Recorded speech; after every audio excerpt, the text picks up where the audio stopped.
I think I was scrolling YouTube one day and I came across one of your videos, and I'm so thankful to that day that I was scrolling it.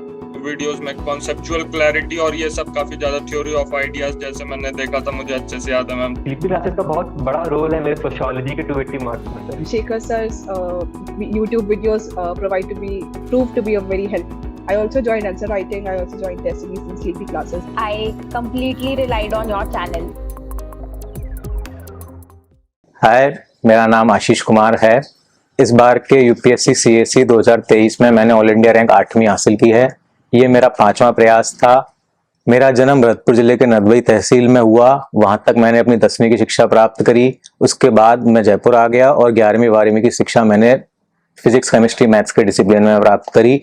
फिर यहाँ से joint entrance exam देके IIT Kharagpur में admission लिया और 2017 तक वहां से मैंने अपना बीटेक और एमटेक कंप्लीट किया।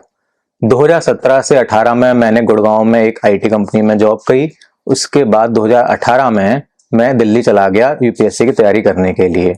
वहां मैंने 6 महीने रहा। मैं जुलाई 2018 से दिसंबर 2018 तक मैं दिल्ली में रहा। वहां मैंने ऑप्शनल सोशियोलॉजी लिया और उसकी कोचिंग शुरू करी महापात्रा सर के अंडर में बाजीराम में। फिर दिसंबर 2018 में मैं जयपुर घर वापस आ गया और यहीं से फिर मैंने सेल्फ स्टडी के माध्यम से तैयारी शुरू की। जीएस के लिए मैंने कोई कोचिंग नहीं लिया था, खुद से ही तैयारी करी।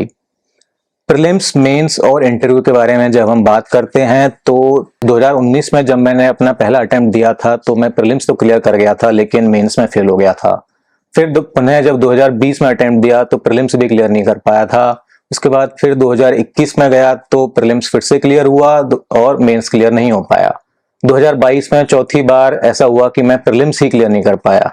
तो मुझे लग रहा था कि कहीं ना कहीं एक पैटर्न बन रहा है कि पहले प्रीलिम्स क्लियर हो रहा है, फिर दूसरी बार नहीं हो रहा है, तीसरी बार हो रहा है, चौथी बार नहीं हो रहा है। तो कहीं ना कहीं लगा कि चलो 5वीं बार में शायद मेरा प्रीलिम्स तो क्लियर हो जाएगा, बट पुरानी हिस्ट्री रिपीट ना हो जाए कि मेंस में फेल हो जाए। तो प्रेशर बहुत बढ़ गया था दिमाग के ऊपर, लेकिन ऐसा नहीं हुआ और पांचवी बार में मैंने प्रीलिम्स क्लियर किया, मेंस क्लियर किया और इंटरव्यू भी क्लियर किया। अब इन तीनों ही स्टेज में हम हर्डल की बात करें तो इंटरव्यू मेरे लिए हर्डल मैं नहीं मान सकता, क्योंकि मैंने एक ही बार दिया है और मुझे एवरेज मार्क्स मिल गए, एवरेज से ऊपर ही मार्क्स मिल गए हैं। 179 मार्क्स मिले हैं मुझे इंटरव्यू में इस बार, क्योंकि मार्कशीट आ गई है। प्रीलिम्स और मेंस मेरे लिए हर्डल रहे हैं, क्योंकि कभी मैं प्रीलिम्स में फेल हुआ हूं, 2 बार प्रीलिम्स में फेल हुआ हूं, 2 बार मेंस में फेल हुआ हूं। तो दोनों ही मेरे लिए कहीं ना कहीं हर्डल रहे हैं। अब अपन रिसोर्सेज की बात करते हैं तो सबसे पहले जब मैं दिल्ली गया था जुलाई 2018 में, तो मैंने बेसिक एनसीईआरटी से शुरू किया था, क्योंकि मेरा इस फील्ड में कोई भी प्रायर एक्सपीरियंस नहीं था, कोई इंटरेस्ट भी नहीं था शुरू में। तो मैंने फिर 6 से एनसीईआरटी चालू करी, एसएसटी की, हिस्ट्री, पॉलिटी, जो भी एनसीईआरटी 6 की थी वो सारी मैंने पढ़ी। 6, 7, 8, 9, 10 ये सारी एनसीईआरटी पहले मैंने खत्म करी और अपना बेस बनाया। फिर मैंने मुझे जब पता चला कि 11वीं और 12वीं की एनसीईआरटी मेन सिलेबस का ही हिस्सा है सेल्फ स्टडी करने वालों के लिए, तो फिर मैंने उनको सीरियसली पढ़ना शुरू किया।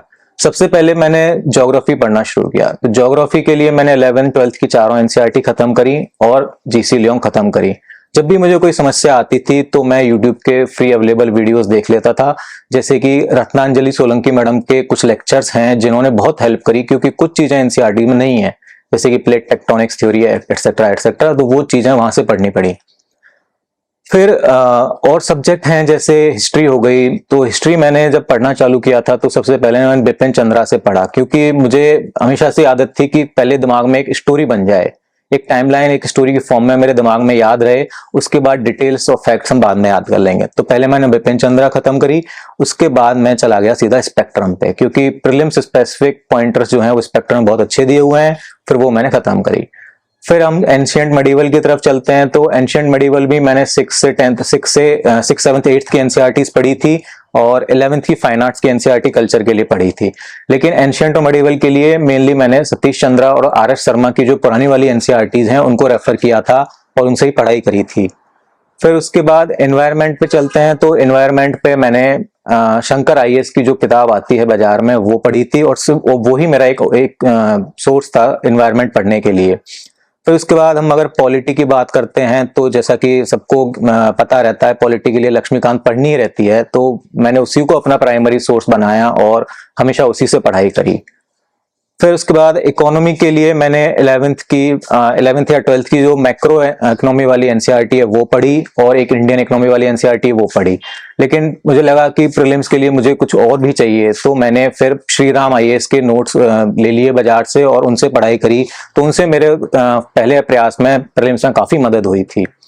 फिर उसके बाद जब साइंस एंड टेक्नोलॉजी की बात करते हैं तो मैंने करंट अफेयर्स पे ही मेनली भरोसा किया कि करंट का ही आता है, लेकिन कुछ बायोलॉजी के टॉपिक्स थे जो हमको नहीं पता थे, तो वो पहले मैंने यूट्यूब के फ्री वीडियोस से पढ़ना शुरू किया कि थोड़ा इनका बेसिक्स कवर कर लिया जाए। करंट अफेयर्स के लिए मैंने हमेशा से द हिंदू पढ़ा है, पिछले 6 साल से 2018 से, और अभी तक मैं द हिंदू ही पढ़ता आया हूँ। हालांकि जब मुझे लगता था कि कुछ चीजें मुझे एक्सप्लेन सेक्शन में देखनी है तो मैं इंडियन एक्सप्रेस का एक्सप्लेन सेक्शन देखता था, और कुछ एडिटोरियल्स, कुछ आर्टिकल्स इंडियन एक्सप्रेस के आते थे वो भी मैंने रेफर किए हैं। मैंने अभी तक कोई भी डेली कंपाइलेशन या कोई डेली करंट अफेयर का वीडियो कुछ नहीं देखा है, सिर्फ अखबारों पे भरोसा किया है, और उसके अलावा मंथली मैगजीन। और मैंने हमेशा ही विजन आईएएस की जो मंथली मैगजीन आती है करंट अफेयर्स की वो फॉलो करी है। उसको पढ़ने का मेरा हमेशा एक तरीका रहता था, वो तरीका मैंने ऑलमोस्ट सारी सब्जेक्ट्स में अपनाया। जैसे कि मैं क्या करता था, मेरे पास हाइलाइटर होते थे 2-3 कलर के, तो सबसे पहले फर्स्ट रीडिंग जैसे मैंने मैगजीन उठाई तो पहले येलो कलर का हाइलाइटर लिया, तो मुझे जो पहली रीडिंग में ही मुझे जो इंपॉर्टेंट लगता था मैं मार्क कर देता था येलो हाइलाइटर से। उसके बाद फिर जब सेकंड रीडिंग करता था तो या तो कोई दूसरा हाइलाइटर लेता था या फिर मैं एक ब्लैक कलर का पेन ले लेता था। तो अब जो पुरानी वाली हाइलाइट्स को पढ़ा और उनमें भी मुझे जो इंपॉर्टेंट लगा उसको मैंने एक सर्कल कर लेता था हमेशा से ही कि अब इस हाइलाइट्स में ये वाला पोर्शन ज्यादा इंपॉर्टेंट है। तो अब जब सेकंड रीडिंग हो गई उसमें वो पहली वाली हाइलाइट्स का आधा हो गया। अब फिर जब थर्ड रीडिंग होगी तो मैं क्या करता था, एक रेड कलर का पेन लेता था और जो भी ब्लैक वाले सर्कल्स थे उनमें ऊपर या तो स्टार मार्क कर दिया या डबल स्टार कर दिया, ट्रिपल स्टार कर दिया या फिर हैश लगा दिया। वो मेरा अपना एक सिस्टम होता था कि depending on the level of importance कि ये चीज इंपॉर्टेंट है और ये मुझे याद नहीं हो रही है तो उस पर मैं हैश मार्क लगा देता था, कुछ भी लगा देता था। तो जब बहुत ही क्विक रिवीजन करना होता था तो मैं सिर्फ वो रेड पेन वालों को देखता, थोड़ा और टाइम होता तो ब्लैक वालों को देखता, और अच्छा खासा टाइम जो मेरे पास रिवीजन के लिए होता था तो मैं पूरी हेडलाइन, पूरी जो हाइलाइट्स थे उनको पढ़ लेता था। तो ये हमेशा से मेरा तरीका रहा। अखबारों से, हिंदू से और इंडियन एक्सप्रेस से कभी कोई मुझे बहुत इंपॉर्टेंट चीज दिखती थी तो मैं नोट्स बना लेता था, अदरवाइज मैंने डेडिकेटेड नोट्स कभी भी अखबारों के करंट अफेयर के लिए नहीं बनाए हैं। अब जैसे कि प्रीलिम्स एग्जाम की हम बात करें तो इस बार की प्रीलिम्स की मार्कशीट आ गई है। GS1 में प्रीलिम्स में मुझे 124.59 मार्क्स मिले हैं जो कि कट ऑफ से काफी ऊपर हैं और ये बहुत अच्छा है क्योंकि इस बार का पेपर काफी टफ आया था। लेकिन जब मैं अपने एक्सपीरियंस की बात करूं तो मुझे उतना टफ नहीं लगा था फर्स्ट इंस्टेंस में, बस थोड़ा सा पैटर्न था वो मुझे लग रहा था कि ये बदला है क्योंकि 2022 में यूपीएससी ने कुछ उसकी हिंट्स दे दी थी कि इस बार पैटर्न हम बदल सकते हैं, जैसे कि 4 ऑप्शन, 4 स्टेटमेंट देके ओनली 1, ओनली 2, ओनली 3, ओनली 4। वो पहले से ही कहीं ना कहीं दिमाग में था कि हो सकता है कुछ बढ़ जाए ऐसे क्वेश्चंस की अमाउंट, तो वो लेके गए थे। लेकिन जब एग्जाम में पेपर खोला तो एकदम से ही सारे क्वेश्चन वैसे दिखने लग गए, फिर असर्शन रीजनिंग दिखने लगी, स्टेटमेंट 1, स्टेटमेंट 2, तो थोड़ा सा तो प्रेशर बढ़ा था कि एकदम से नया पैटर्न आ गया है और प्रॉब्लम होगी। लेकिन जैसे जैसे क्वेश्चन सॉल्व करना शुरू किया तो लगा कि हालांकि पैटर्न चेंज हुआ है लेकिन उसको कंपनसेट करने के लिए यूपीएससी ने कुछ इजी क्वेश्चंस भी दिए हैं जिनसे कि बच्चा जो है परेशान ना हो एग्जाम में। तो ऐसे करते करते 2023 के एग्जाम में मैंने एक चीज शुरू में ही बना ली थी, पेपर के शुरू होने के 5 से 10 मिनट में, कि इस बार का पेपर जो है वो हमारी लॉन्ग टर्म मेमोरी को टेस्ट कर रहा है। तो लॉन्ग टर्म मेमोरी का टेस्ट जब होता है तो we should rely totally on our subconscious mind, क्योंकि जब हम पढ़ते हैं तो चीजें सबकॉन्शियस माइंड में स्टोर हो जाती हैं। तो मैंने उसी टाइम पे ये डिसाइड कर लिया था कि आज मैं क्वेश्चन करूंगा तो पहले क्वेश्चन पढ़ने के बाद जो फर्स्ट थिंग जो मेरे दिमाग में आएगी, आंख बंद करके या कैसे भी, जो फर्स्ट थिंग मेरे दिमाग में आएगी मैं वो ऑप्शन मार्क कर दूंगा और फिर मैं उसको रिविजिट नहीं करूंगा, क्योंकि ये लॉन्ग टर्म मेमोरी का क्वेश्चन है। तो अगर मैं रिविजिट करने गया तो कहीं ना कहीं हो सकता है चांसेस है मैं उस क्वेश्चन को गलत कर दूं। तो ऐसा करते करते इस बार के प्रिलिमिनरी एग्जाम के जीएस पेपर में मैंने पूरे के पूरे 100 सवाल अटेम्प्ट किए थे और समय से काफी पहले मैं बंद करके बैठ गया था क्योंकि मैंने मूड बना लिया था मुझे रिविजिट नहीं करना है क्योंकि मैं गलत कर दूंगा सवाल। यहाँ तक सही था, लेकिन मुझे बहुत ज्यादा कल मार्कशीट आई तो मुझे शॉक लगा अपने प्रिलिमिनरी एग्जाम के सीसेट के मार्क्स देख के। सीसेट में मुझे सिर्फ 68.33 सिर्फ 68 मार्क्स मिले हैं मुझे, जो कि कट ऑफ से जस्ट 2 नंबर ऊपर है। तो आप ऐसा मान लीजिए कि अगर एक सवाल भी मेरा इधर उधर हो जाता सीसेट में तो आज ये रैंक तो छोड़ो, मैं एग्जाम भी नहीं दे पाता। तो ये बहुत बड़ा है इसलिए, और मैं ये इस पे इसलिए जोर दे रहा हूं क्योंकि 2021 के सीसेट में मुझे 150 नंबर मिले थे 200 में से। तो एकदम से 150 से और 68 मार्क्स पे आना मेरे लिए बहुत शॉकिंग रहा कि ऐसा कैसे हो गया। तो मैं सबको यही सलाह दूंगा कि सीसेट को हल्के में ना लें। मैं खुद आईआईटी से हूँ, आईआईटी से मैं टॉपर रहा हूँ अपने डिपार्टमेंट का, मेरा एप्टीट्यूड हमेशा अच्छा रहा, 150 नंबर भी आए एक बार 2021 में। लेकिन जिस तरह से डिफिकल्टी बढ़ रही है सीसेट की, इसको बिल्कुल भी हल्के में ना लें। और एक क्वेश्चन ही इसमें मेरी तकदीर बदल सकता था, 68 से हो सकता है एक क्वेश्चन और गलत होता तो मैं वहीं फेल हो जाता। फिर वापस यही बोलूंगा कि सीसेट को हल्के में ना लें। इस बार मैंने सीसेट की पढ़ाई मैंने करी थी थोड़ी सी यूट्यूब से, कुछ जो बेसिक जो कंसेप्ट्स हैं, नंबर सिस्टम हो गए, प्रोबेबिलिटी हो गई, परम्यूटेशन कॉम्बिनेशन हो गए, वो मैंने करे थे। और सीसेट में हमेशा से ही मैंने सारे अटेम्प्ट्स में कोशिश की कि मैं पहले मैथ्स वाला पोर्शन करूं, क्योंकि मैथ्स में मैं कंफर्टेबल रहता था और उसके बाद अगर समय बचता था तो मैं इंग्लिश की तरफ जाता था। लेकिन इस बार तो मैथ्स ही पूरी नहीं हो पाई, तो इंग्लिश के भी मैंने 1-2 क्वेश्चन करे थे क्योंकि मैथ्स बन नहीं रही थी। लेकिन 90% of the questions attempted were from math section. Mains exam की बात करते हैं तो हम जीएस 1, 2, 3, 4 ऐसे इसी ऑर्डर में चलते हैं। तो जो कॉमन सब्जेक्ट्स होते थे प्रीलिम्स में और मेंस में, तो उसके सोर्सेज तो सेम ही रहते थे। फिर अगर कोई चीज नहीं मिलती थी बेसिक बुक्स में, तो उसके लिए मेरा प्राइमरी सोर्स हमेशा से विजन आईएएस का वैल्यू एडेड मटेरियल रहा, जो कि मार्केट में मिल जाता है। और क्योंकि मैंने 2019 में विजन आईएएस की मेंस की टेस्ट सीरीज भी ज्वाइन की थी जीएस की, तो उसके साथ भी विजन आईएएस का वैल्यू एडेड मटेरियल मिल गया था। तो जो भी सब्जेक्ट मुझे नहीं मिलता था, जो भी टॉपिक नहीं मिलता था, तो वहां से मैं देख लेता था। तो हम बात करते हैं तो जीएस 1 में जैसे हिस्ट्री है तो एंशिएंट मेडिवल कल्चर जो है वो तो मेनली एनसीईआरटी से कवर हो गया था। लेकिन कुछ टाइम बाद 1-2 अटेम्प्ट के बाद मुझे रियलाइज हुआ कि एनसीईआरटी जो हैं वो पुरानी वाली मेरे दिमाग में सही से जा नहीं रही हैं। तो एक बार मैंने कभी तमिलनाडु की बोर्ड की एनसीईआरटी पढ़ ली, कभी कुछ पढ़ लिया, लेकिन मुझे स्ट्रक्चर नहीं लगा। तो फिर कहीं मैंने देखा कि एक बुक है मार्केट में पूनम दलाल दहिया मैम की, वो मैंने मंगाई और उसको मैंने पढ़ा, तो मेरा एंशिएंट और मेडिवल पूरी तरह से स्ट्रक्चर्ड हो गया, प्रीलिम्स के लिए भी और मेंस के लिए भी। तो वो एक बहुत बड़ा सोर्स रहा। और आर्ट एंड कल्चर के लिए मेनली जो 11th की फाइन आर्ट्स वाली एनसीईआरटी है वो मैंने रेफर करी, और नितिन सिंघानिया जो बुक है कल्चर की वो मैंने पढ़ी थी, और थोड़ा बहुत मैं उसको रेफर कर लेता था बीच बीच में सिर्फ पॉइंटर्स के लिए। अब अपन चलते हैं मॉडर्न हिस्ट्री की तरफ। तो मॉडर्न हिस्ट्री के लिए हमेशा से स्पेक्ट्रम रहा। पहले बिपिन चंद्र एक बार पढ़ ली थी तो बैक ऑफ द माइंड वो हमेशा रहता था, लेकिन स्पेक्ट्रम को ही मैंने अपना मेन सोर्स माना प्रीलिम्स के लिए भी और मेंस के लिए भी। और जैसे इस बार के 2023 के पेपर में देखें तो मॉडर्न हिस्ट्री में क्वेश्चंस जो थे वो नॉलेज बेस्ड ना होकर थोड़े से अंडरस्टैंडिंग बेस्ड थे। कुछ जैसे कंपैरिजन था थिंकर्स का, तो वो एथिक्स से ओवरलैप हो गया था कहीं ना कहीं, तो उससे भी मदद मिल जाती है। फिर हम वर्ल्ड हिस्ट्री की बात करते हैं तो वर्ल्ड हिस्ट्री के लिए मैंने एनसीईआरटी पर रिलाई किया पहले तो, लेकिन फिर जब स्ट्रक्चर नहीं बना तो विजन आईएएस के वैल्यू एडेड मटेरियल जो नोट्स मिल जाते हैं वर्ल्ड हिस्ट्री के, वो मैंने पढ़े और उनसे अच्छी पकड़ मेरे को मिल गई। सोसाइटी के लिए अगेन वही सोसाइटी और पेपर 2 का सोशल जस्टिस वही वैल्यू एडेड मटेरियल से ही पढ़ता रहा, उसी से हेल्प मिली। ज्योग्राफी के लिए मैंने देखा कि एनसीईआरटीज हैं और जो जीसी लियोंग है वो मोर देन एनफ है। फिर जो कंसेप्ट जैसे मैंने बताया रत्नांजलि सोलंकी मैम के जो फ्री मटेरियल से मैंने ले लिए थे, और भी यूट्यूब पे फ्री वीडियोस मिल जाते हैं, कोई टॉपिक समझ में नहीं आता है तो वहां से समझा, नोट्स बनाए मैंने और वो ही काम आए। तो ये मेरा जीएस 1 का सारा रिसोर्स बेस रहा। जीएस 2 की तरफ हम जाते हैं तो पॉलिटी में लक्ष्मीकांत क्योंकि मेंस में ज्यादा काम नहीं आती है, क्योंकि जैसे कि इस बार हमने देखा यूपीएससी ने अब सुप्रीम कोर्ट केसेस की तरफ रुझान ज्यादा कर लिया है कि हर क्वेश्चन में आपको वैल्यू ऐड करनी पड़ेगी। तो इस चीज में मुझे 2 चीजें काम आई, जैसे कि बाजार में मुझे शुभ्रा मैम के नोट्स मिल गए थे पॉलिटी के, तो वो मैंने पढ़े। और इस बार मैंने प्रीलिम्स के बाद एक चीज करी थी, मैंने फोरम आईएएस में दिपिन सर की करंट अफेयर्स की क्लासेस ज्वाइन करी थी। तो वो मेनली जीएस 2 और जीएस 3 की क्लासेस होती हैं करंट, लेकिन उनमें करंट जो है हमेशा ही स्टैटिक से कॉम्प्लीमेंटेड होता है कि पहले सर स्टैटिक पढ़ाते हैं, थोड़ा सा बैकग्राउंड देते हैं, फिर करंट पढ़ाते हैं। तो पॉलिटी में, आईआर में, सिक्योरिटी में, इकोनॉमी में, सब में जो है वो उनका रहा योगदान, बहुत योगदान रहा दिपिन सर का। तो पॉलिटी के लिए जैसे स्पेशली उनके क्लासेस होती थी तो वो सारे डॉक्ट्राइंस हैं, सारे जो भी सुप्रीम कोर्ट केसेस हैं डिटेल्स में बताते थे, तो उनसे बहुत मदद मिली पॉलिटी में। गवर्नेंस के लिए क्योंकि कोई सोर्स मिलता नहीं तो वही फिर से मैंने विजन आईएएस का वैल्यूएटेड मटेरियल ही पढ़ा था और उसी को रखा था लास्ट तक। सोशल जस्टिस सोसाइटी के साथ ही कवर हो गया, स्पेशल पढ़ने की जरूरत पड़ी नहीं। फिर करंट अफेयर्स में दीपेन सर ने करा ही दिया था, सोसाइटी और सोशल जस्टिस के करंट वाले टॉपिक्स वहां से वो हो गया था।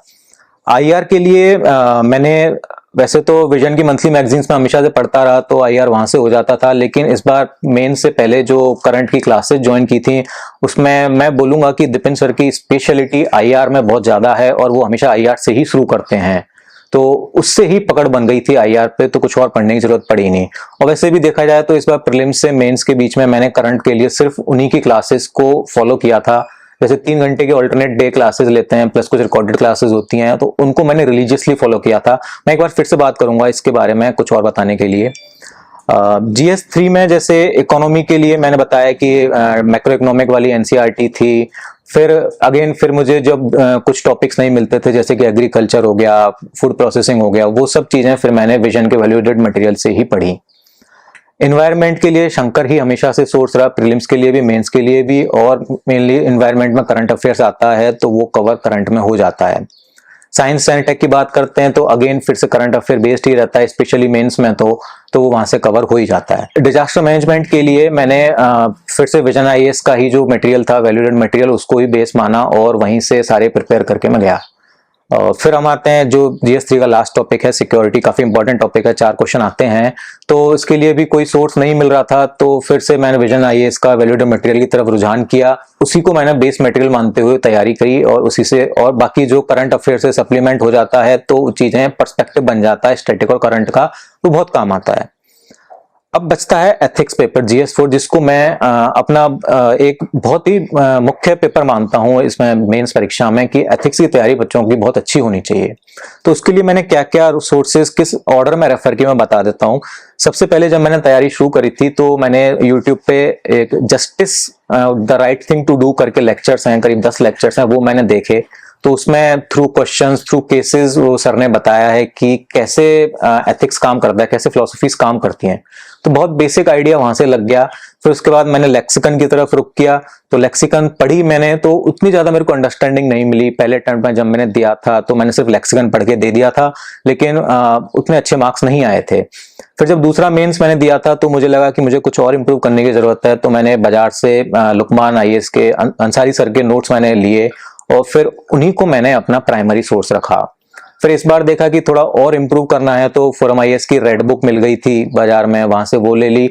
तो एथिक्स के लिए मेरे पास मेन सोर्सेज यही होते थे कि रेड बुक और अंसारी सर के नोट्स। फिर मैंने लेक्सिकन पढ़ना छोड़ दिया, सिर्फ यही 2 को फॉलो करके इस बार मैंने एथिक्स पढ़ा।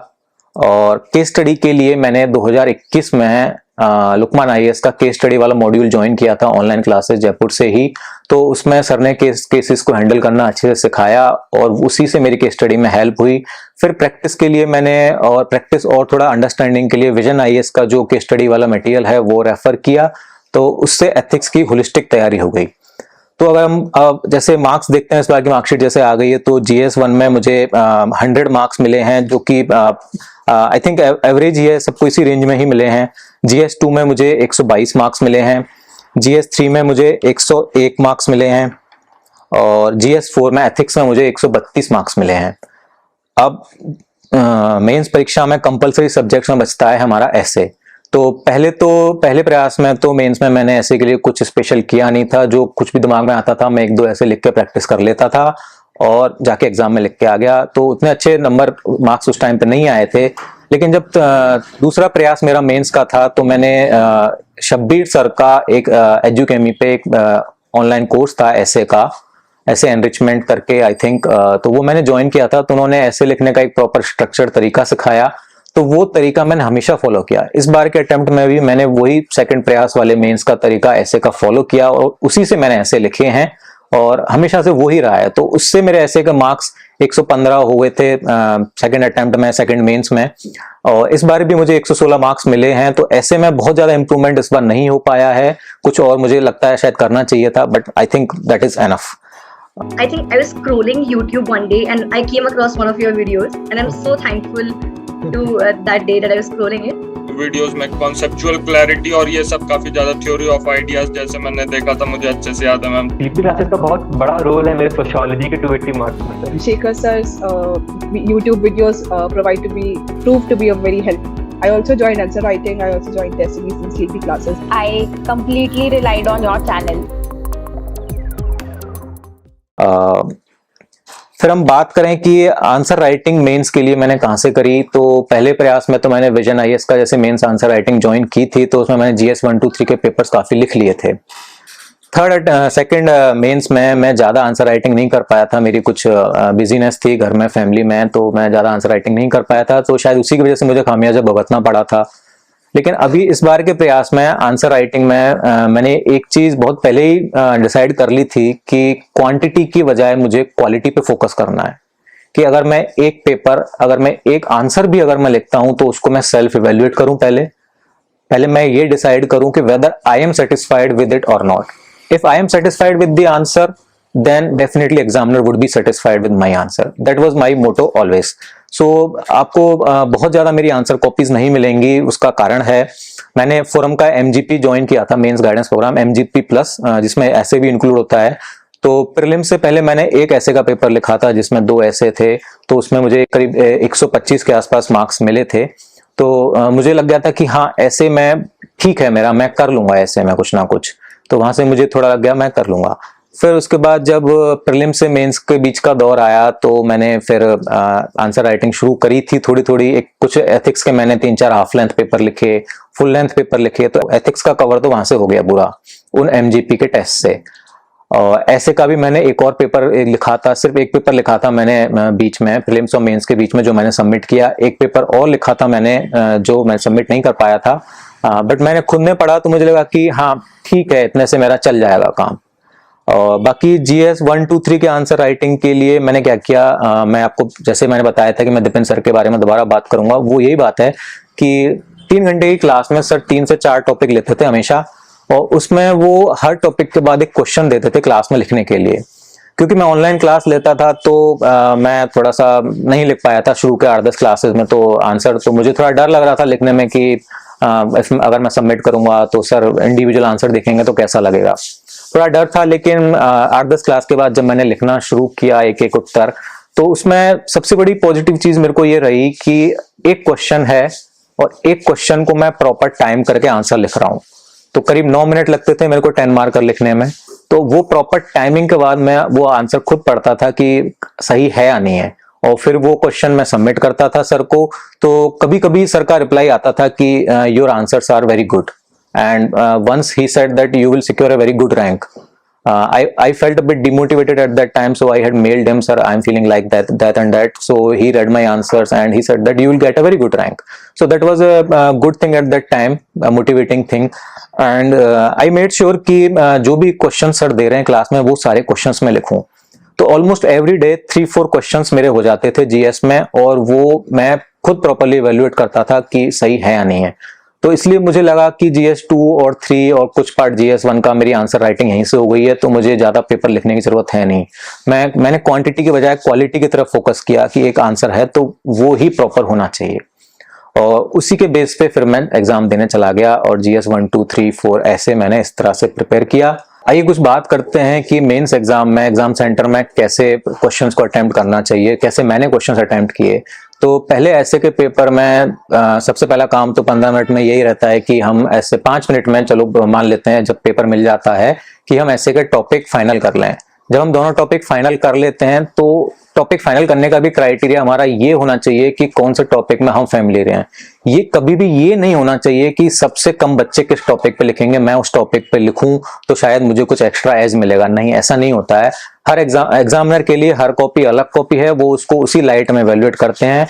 तो चाहे कितना भी क्लीशे टॉपिक हो, कितना भी कॉमन टॉपिक हो, आप अगर कंफर्टेबल हैं तो उसी में लिखिए, क्योंकि जितना ज्यादा क्लीशे टॉपिक होगा, बहुत साधारण सी बात है कि उसमें ही कंटेंट आपके पास सबसे ज्यादा होगा। आप सिर्फ अपने आप को देखिए, अपनी कॉपी को आइसोलेशन में देखिए, उस हिसाब से लिखिए। तो मेरा मानना हमेशा से ये कि जो कॉमन टॉपिक है उस पर ही लिखा जाए। तो इसी तरह से जैसे 5 मिनट में आप टॉपिक डिसाइड कर लीजिए और 15 मिनट हमेशा ब्रेनस्टॉर्मिंग को देना चाहिए। तो back of the page, back of the copy, जैसे आप चाहें तो पहला ऐसे पहले लिख सकते हैं या सेकंड सेक्शन वाला ऐसे पहले लिख सकते हैं जिसमें आप कंफर्टेबल हों। तो वही मैंने किया, पहले 15 मिनट ब्रेनस्टॉर्म किया और फिर अगला 1 घंटे मैंने उस ऐसे को लिखा। तो पहला ऐसे पूरा करने का मेरा टाइम करीब 1 घंटा 20 मिनट हुआ था और सेम ही टाइम करीब अराउंड 1.5 घंटे के आसपास मेरा दूसरे ऐसे में लिखा था। तो उसी तरह से मेरा पेपर टाइम से पहले कंप्लीट हो गया था ऐसे का इस बार। फिर हम चलते हैं GS 1, 2, 3, ये तीनों को हम एक सेक्शन में बात करते हैं। तो इनमें मेरा हमेशा से पैटर्न रहा था कि मैं 10 मार्कर पहले अटेम्प्ट करूंगा। 10 मार्कर का टाइम प्रॉपर करता था मैं, 7 मिनट्स या 7.5 से ज्यादा नहीं होगा। पहले 1 आवर में स्पीड कम रहती है, क्वेश्चंस कम अटेम्प्ट होते हैं, फिर सेकंड 1 आवर में नंबर ऑफ क्वेश्चंस बढ़ जाते हैं और थर्ड आवर में तो एकदम से स्पीड आ जाती है, गॉड स्पीड कह सकते हैं, एकदम से आ जाती है कि जो सारे क्वेश्चंस आपको अटेम्प्ट करने ही होते हैं वो हो जाते हैं।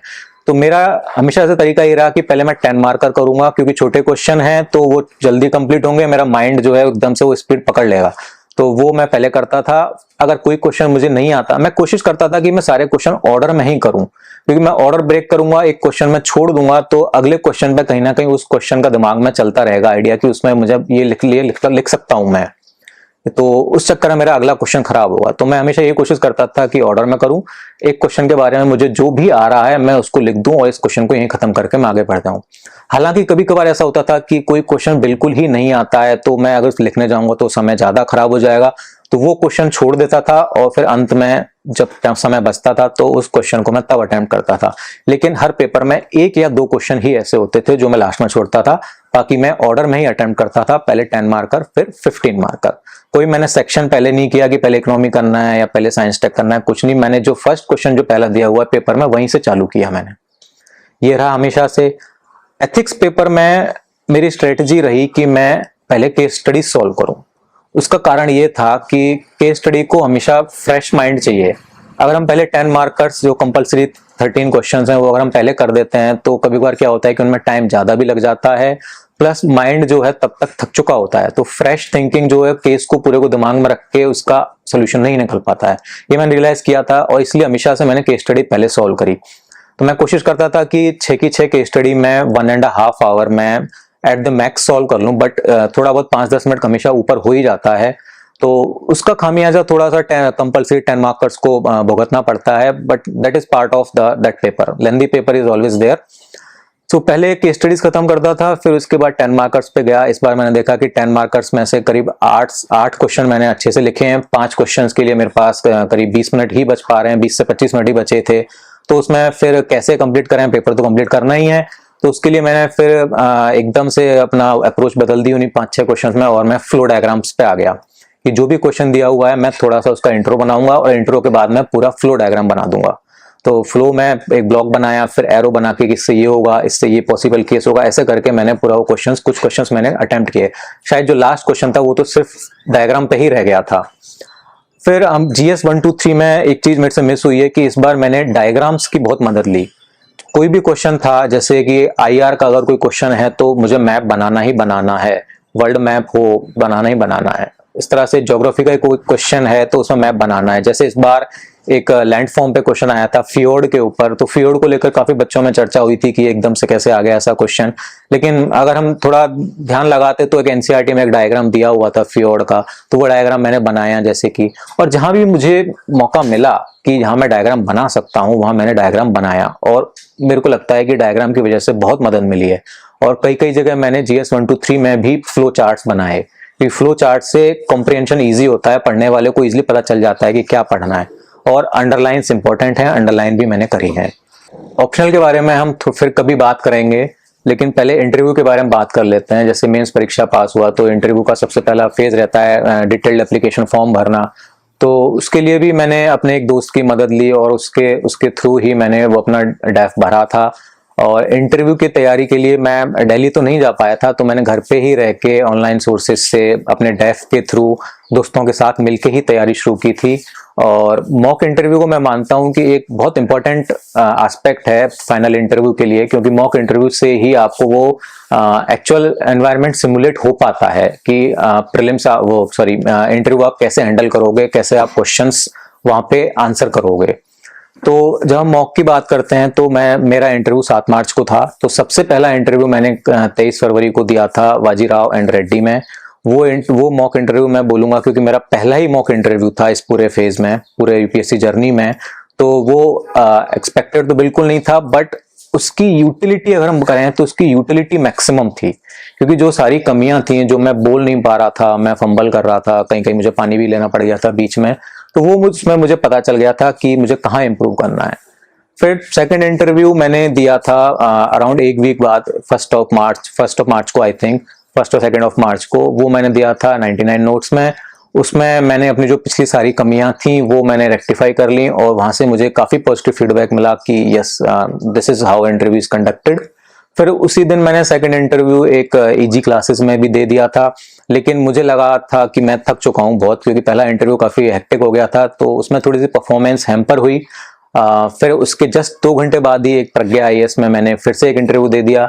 तो वहां तो पैनल ने मुझे बोला कि आप थक गए हो, you are not able to speak, so you should go and take rest. तो ये रहा। तो this is all part of life, this is all part of this journey. Mocks interview फिर भी जरूरी हैं। फिर नेक्स्ट एक अगले दिन मैंने एक इंटरव्यू दिया था संकल्प आईएएस में, संकल्प में। तो वहां से भी मुझे, क्योंकि फिर से तरोताजा होकर अगले दिन गया था फ्रेश माइंड में, तो वहां से भी काफी पॉजिटिव फीडबैक मिला।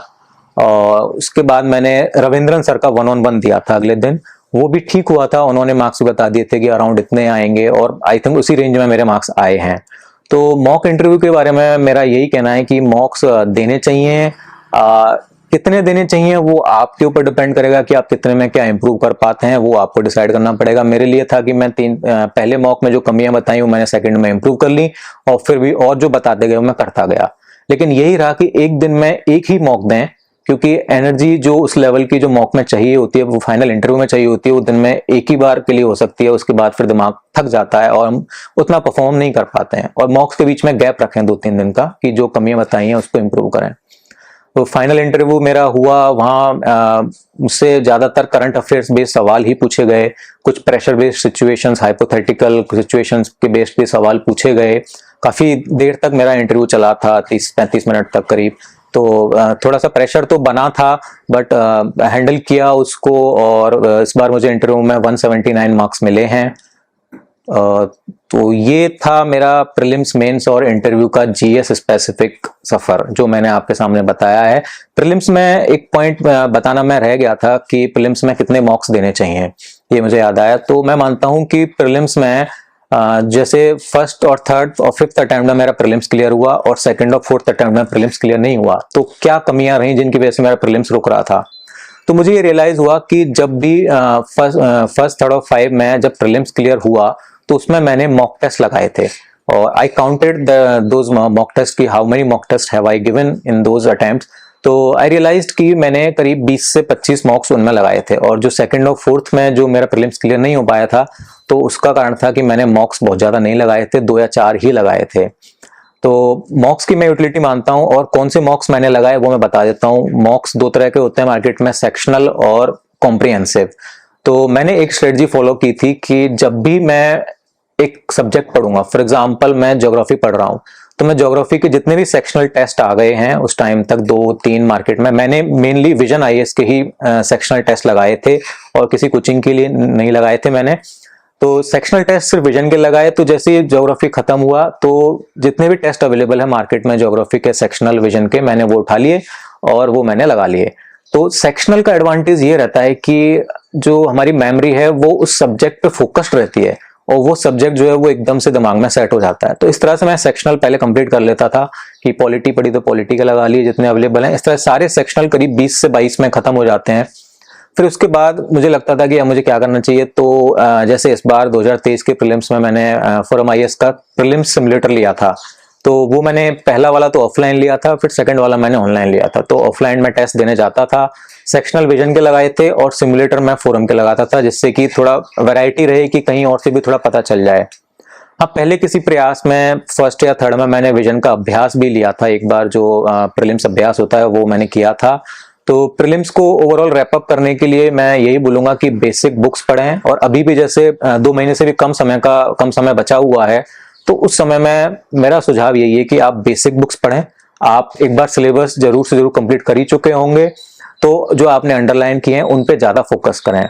और जो करंट अफेयर्स बहुत मेन रहेगा प्रीलिम्स में बेसिक बुक्स के साथ, तो करंट अफेयर्स के भी आपने जो मंथली मैगजीन पढ़ी हैं, जो भी न्यूज़पेपर के नोट्स बनाए उनको पढ़ें, और मंथली मैगजीन्स में जो आपने अंडरलाइन किए, मैं बार बार बोलूंगा उन अंडरलाइंस को ही पढ़ें, और उन अंडरलाइंस में हमेशा लेवलिंग कर दें कि ये चीज़ तो मुझे एग्जाम से 2 दिन पहले हर हाल में देख के जानी है, क्योंकि मैं ये भूल जाऊंगा।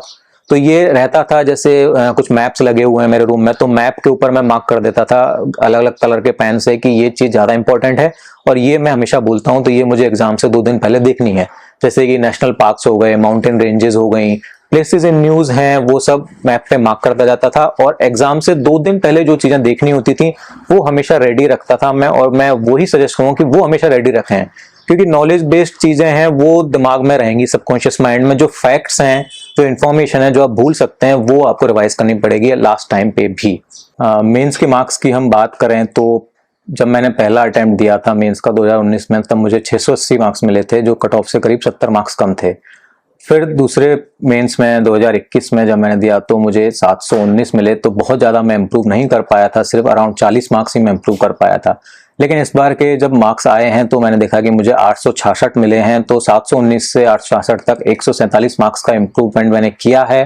तो उसका कारण ये है कि जो 4th अटेम्प्ट में मेरा प्रीलिम्स फेल हुआ, वो कहीं ना कहीं ब्लेसिंग इन डिस्गाइज था, कि उसकी वजह से मैं अपनी स्ट्रेटजी को फिर से पूरा रिविजिट कर पाया, और स्क्रैच से मैंने शुरू किया नोट्स बना के और पूरा तैयार किया। सिर्फ उसी वजह से इतना इम्प्रूवमेंट मार्क्स में हो पाया। तो मैं यही सजेस्ट करता हूं कि जिनके मेंस में मार्क्स कम आ रहे हैं तो पेशेंस रखें और इम्प्रूव करते रहें, जो आपका डिजायर्ड स्कोर है वो जरूर आएगा। और ये था मेरा प्रीलिम्स, मेंस और इंटरव्यू का सफर जो मैंने आपके साथ शेयर किया। अभी हम कभी एक ऑप्शनल के ऊपर भी बात करेंगे, मेरा ऑप्शनल सोशियोलॉजी है, और उसके बारे में भी हम फिर डिटेल में बात करेंगे। बहुत बहुत धन्यवाद।